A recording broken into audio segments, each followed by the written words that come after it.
The sound of engines broke the quiet of my ranch that morning. When I stepped out on the porch, coffee mug in hand, 2 squad cars were crawling up my dirt road like they owned it. Their lights reflected off the old metal gate my father welded decades ago. I didn't know it yet, but this was the morning my quiet life would turn into a headline, the day the HOA tried to have me arrested on my own land. Funny thing is, I wasn't even part of their community. But folks like that don't let facts get in the way of control. A week before that morning, I came home from the feed store to find a notice stapled to my gate. Thick paper, official seal. Full of legal gibberish about architectural noncompliance. My old red barn, the one my granddad built by hand, apparently didn't meet aesthetic cohesion standards. Laughed. Tossed it in my burn barrel and thought that'd be the end of it. But people like Martha Jennings, the self-appointed queen of the Laramie Ridge HOA, don't stop when you ignore them. To her, my weathered barn was an insult. To me, it was family history. That wood had seen storms, droughts, and 100 harvests. But all she saw was a visual nuisance. I figured the worst that could happen was another letter. I was wrong. Next Saturday, I was mending fence when I heard the sound of tires crunching up the gravel. I looked up 3 vehicles, 2 deputies, and Martha herself in a spotless white SUV. She stepped out like she was auditioning for a commercial about authority. Clipboard in one hand, sunglasses in the other. "Mr. Weller," she called, "you are in violation of County Ordinance 14B. I wiped my hands and leaned on the post. "Ma'am, this is a working ranch, not a subdivision. You don't have jurisdiction here," she smiled, the way a snake does right before it strikes. "That's where you're wrong. This parcel is slated for future annexation under our deed expansion plan." Her words meant nothing to me, just paper threats until she waved at the deputies. "He's defying a legal order." The younger cop looked confused. The older one sighed, clearly tired of the show. "Ma'am," he said gently, "this is an HOA property. He's outside your boundary line." Martha's jaw twitched. "Then I'll take it to the county."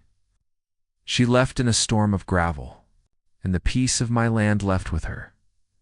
That night, sitting on the porch, I poured another cup of coffee into my father's old mug and stared at our flag flapping against the sky.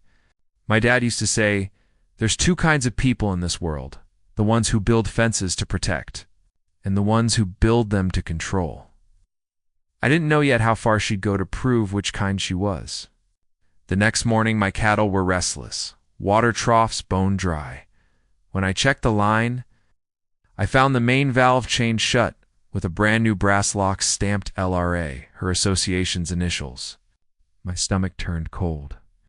Livestock without water in Texas heat isn't a dispute. It's cruelty. I sprinted to the barn, grabbed my bolt cutters, and snapped the lock clean. Water roared back through the pipe. The herd pushed in, thirsty and confused. I stood there holding that shiny lock in my hand, feeling the weight of her arrogance. She'd trespassed, sabotaged, and risked animal lives, all to make a point.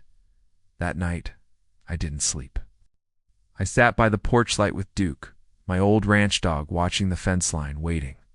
Around 2 a.m., headlights blinked through the trees. 2 figures crept near the valve, Martha and a man carrying a crowbar. I started recording on my phone, voice low. "Looking for something?" They froze like raccoons in a spotlight. "This is official business," she snapped. "Official business doesn't happen at 2 in the morning, I said. "You're trespassing." When the deputy arrived 20 minutes later, she was gone. But the video wasn't. By sunrise, my girlfriend Sarah had uploaded the footage to a secure drive. She wasn't just my partner, she was the strategist. While I fixed fences, she dug through records, bylaws, and county maps. "Look at this," she said one afternoon. "That annexation she keeps talking about? It was rejected in 2012. She's enforcing a plan that doesn't even exist." That's when we knew this wasn't about compliance. It was about land, my land. 2 days later, a drone started hovering over our property. White, buzzing, persistent. It followed me from the corral to the porch, even spooked the cattle. Sarah called the sheriff. He shrugged. If it's not armed, nothing I can do. I tried to ignore it until one morning I found it circling above my barn again. Enough was enough. I grabbed my old lasso, took aim, and on the third throw caught it. The thing crashed into the hay pile like a wounded bird. We found a memory card taped underneath.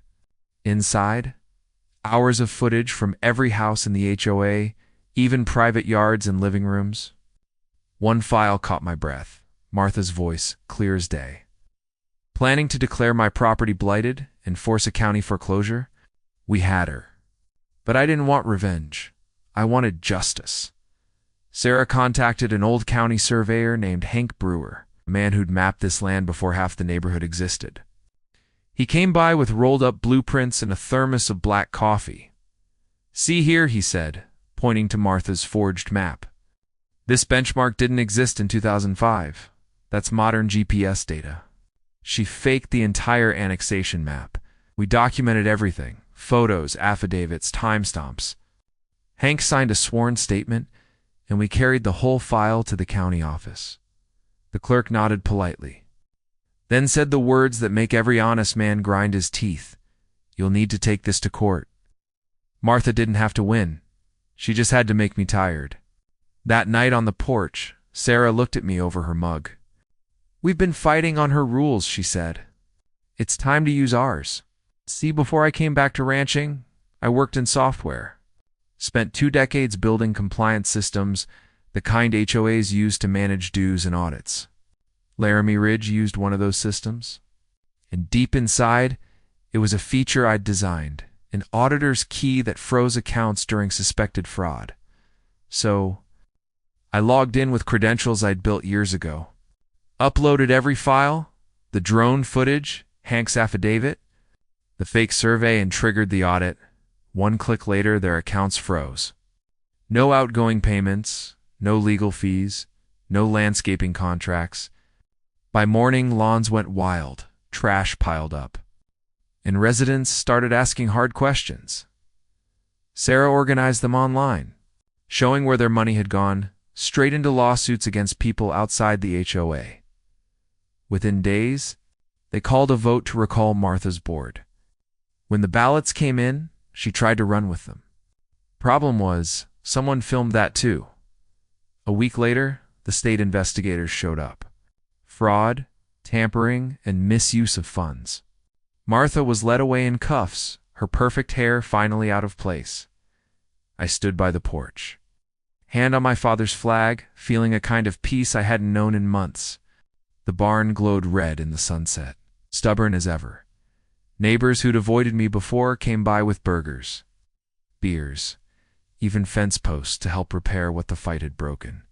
We laughed, told stories, and for the first time, the property line felt less like a wall and more like a handshake. My dad used to say, "Justice doesn't roar, it settles in quiet."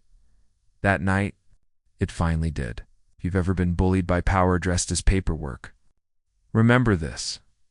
They only win when you stop standing. Every fence worth building is built on that truth. The barn stays red, the flag still waves, and peace, when it comes, smells a lot like rain on cedar. If you believe some fights are worth having, like and subscribe to NeighborLoom, because some stories aren't just told, they're lived one fence at a time.